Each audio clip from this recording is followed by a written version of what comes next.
Hello, gorgeous people. How are you? Today I'm talking about books and starfish. I'll tell you all about it on the other side.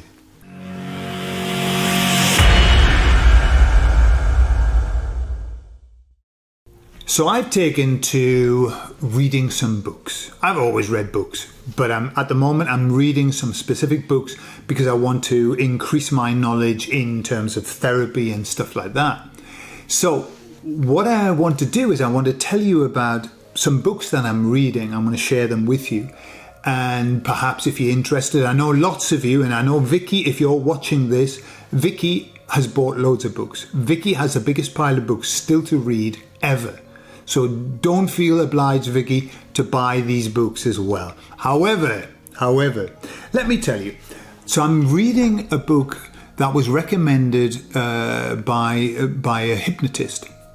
And it's a book that's based on people who are having problems with OCD, with anxiety, with invasive thoughts, etc., etc. You know, all of those. You know, anorexia, nervosa, bulimia, all those kind of things. Okay, the book in itself is very interesting. The front end, the back end, where it tells you the ways of overcoming it.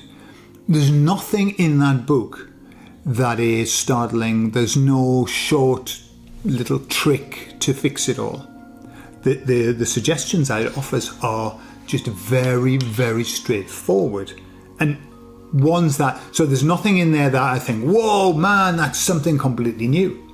However, I always believe that if you read a book, what you want is at least to take something from it. Take one thing from it. I've taken lots of things from this book. So the book itself, I'll show you, is called Evolving Self-Confidence by Terry Dixon. Okay? And it's a great book, and especially if you want to understand where all of these problems come from. Now, the front end of the book, as I was reading it, I was just nodding like this because it was reinforcing what I understand about problems that we have in our life. And he rightly says that all of the problems come from the very, very early years. And those early years mark us. And not only do all the problems come from our early years, but they generally, in the vast majority of cases, come from the relationship that we have with our parents. Yes, teachers, yes, brothers and sisters, yes, influential people, but typically our parents. And if our parents have done a good job, then we typically are okay with our problems. If our parents have done a bad job, and it's no reflection on parents have no idea what they're up to. You know, who knows what you're supposed to be doing to bring children up. If they've done a bad job, then we have issues. And the issues are always revolving around self-esteem, self-worth, self-love, not feeling good enough, not feeling enough in life. So the book itself is great, but there was one thing that stood out to me, and it was just, he was quoting somebody else who said, if you want your children to be balanced and grow up as good adults, make sure that you love their mother. Okay? And as a mother, make sure that you love their father. Let me tell you, that stood out to me. That stood out to me as the most important advice ever for any parent. Look, we're not perfect. We make mistakes. But one thing, and I'm sure you can relate to this, when we're children, what we want is we want to see our parents happy together, loving one another. Some of my happiest memories are when I saw my mum and my dad being lovey-dovey, being happy together, laughing together, because it's, as a child, it's like a statement, an affirmation that says all is well, everything is okay. And of course, when children see their parents being horrible to one another, and arguing and shouting and screaming, it tells them all is not well. And all children want to do is they just want to know that everything's okay. And I remember when my parents split up, and I was 16 by then. And so, I was well out of the development stage. But even then, all I wanted was for them to get back together and just to be okay.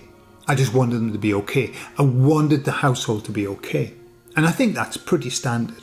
So I thought that was fantastic advice from that book, because there are so many things that we're told about how to be a good parent. It's very contradictory sometimes. But the key thing is, if you have children, work on your relationship with your partner. Make sure that that's good. Make sure that it's good. Okay? So, and I know that doesn't always work out. It's not always possible to do. But even if, and this is the vital bit, even if the relationship doesn't continue, if it has to come to an end, your responsibility as a parent is to make sure that those children see you and your partner, ex-partner, getting on well, being okay with one another. That keeps everything nice for the children, okay? So, that brings me to the next point, which is, just as an aside, many times we look at the world and we look at what's happening in the world and we say, what can I do? I'm just one person. And that meme that says, what can I do? I'm just one person, said 8 billion people, if you're to believe that number. I don't personally. But that's kind of where we are. At the moment, what we have to do is, although we can't change the fabric of society, we can't change the madness that's going on outside. We're only one person. How can we change that? What we can do is to make a difference in our home. Whatever we want this world to be, we create that at home. And I know this has been mentioned before, but we create it at home. We make our home that perfect world as much as we can, so that our children, if we have them, see and are actually inculcated in that. What happens? Well, if there are 2 of us making a perfect world at home and we have 2 kids, then that's 4 of us who then have those values, those morals, those ways of looking at life. And then they'll go on and have more children, and then there will be more, and then will be more. And that's how we change the world. We change the world through changing ourselves and our environment as well. And it made me think of the story about the man who was walking along a beach and he saw another guy, and what had happened, the tide had washed up like thousands upon thousands of starfish, and they were all on the sand, and the sun was blazing and the starfish were drying up. And the man saw this other man picking up starfish and throwing them into the sea, throwing them back, picking up one, throwing it back, picking up another one, throwing it back. And the man went up to him and he said, "What are you doing? You're only one person. There are thousands upon thousands. You're not going to make a difference."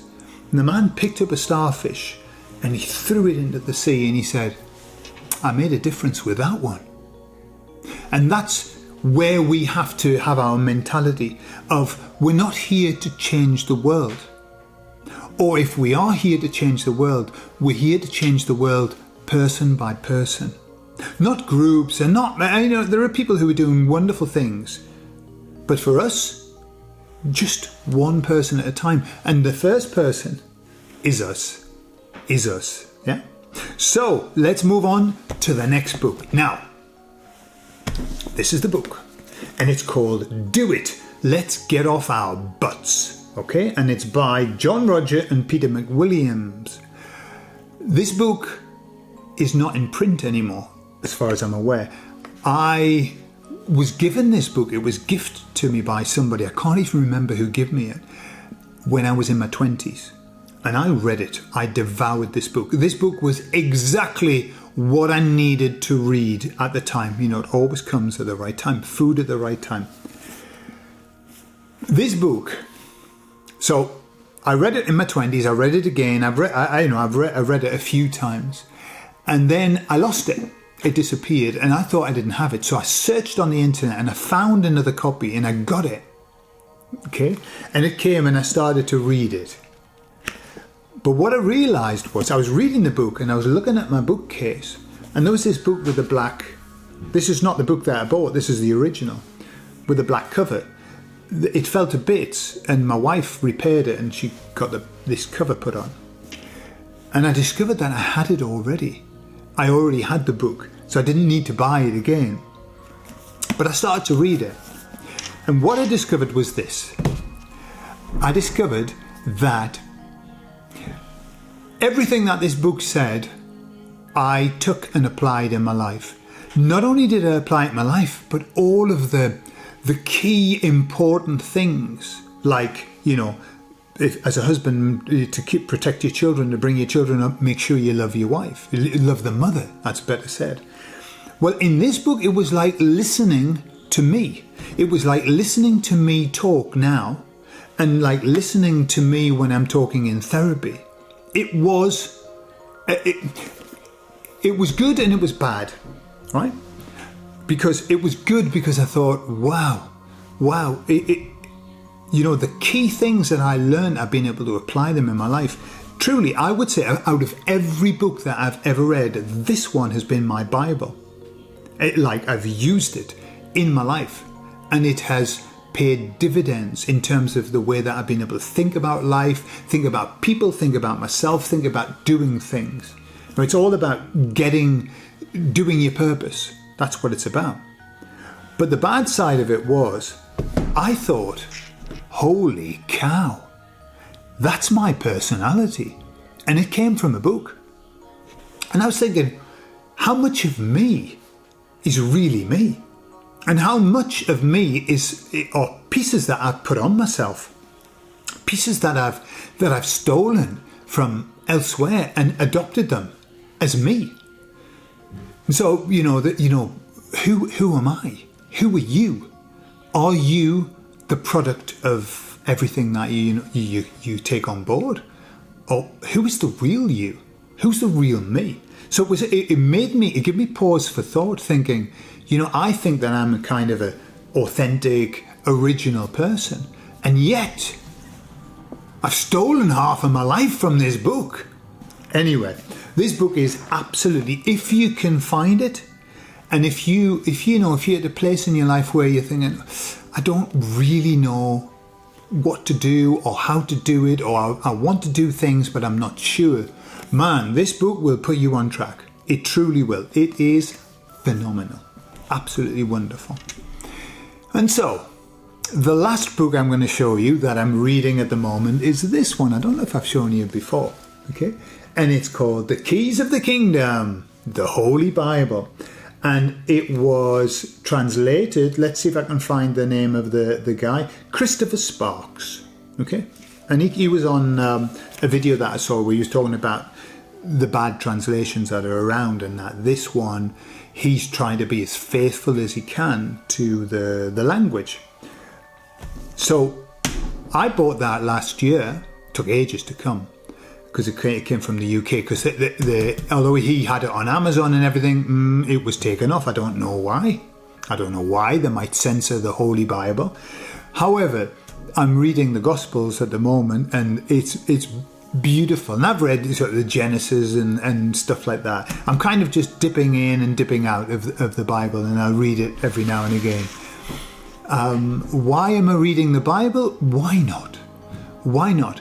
Do I believe the Bible to be all true and the only book we should read? No, not at all. Not at all. But, man, when you read the story of Jesus in the Gospels, it's incredible. Because, for all that we quote all of the nice things that Jesus said as well, he was a tough guy. And he had to face a lot of criticisms and stuff like that. He wasn't meek by any means. I don't find the story a story of a meek man. He was filled with righteous anger. He really was. So anyway, but each person will take from it what they need to take. So there you are. They're the books that I'm working through at the moment. I'm also doing some audio books as well when I walk the dogs. So I don't know why suddenly I'm in this need to get lots of information, but hey, I'm enjoying the journey.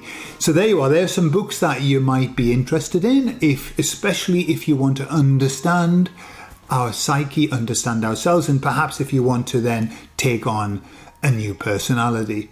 Well, so there we are. I love you all, and I'll leave you with that. Bye-bye.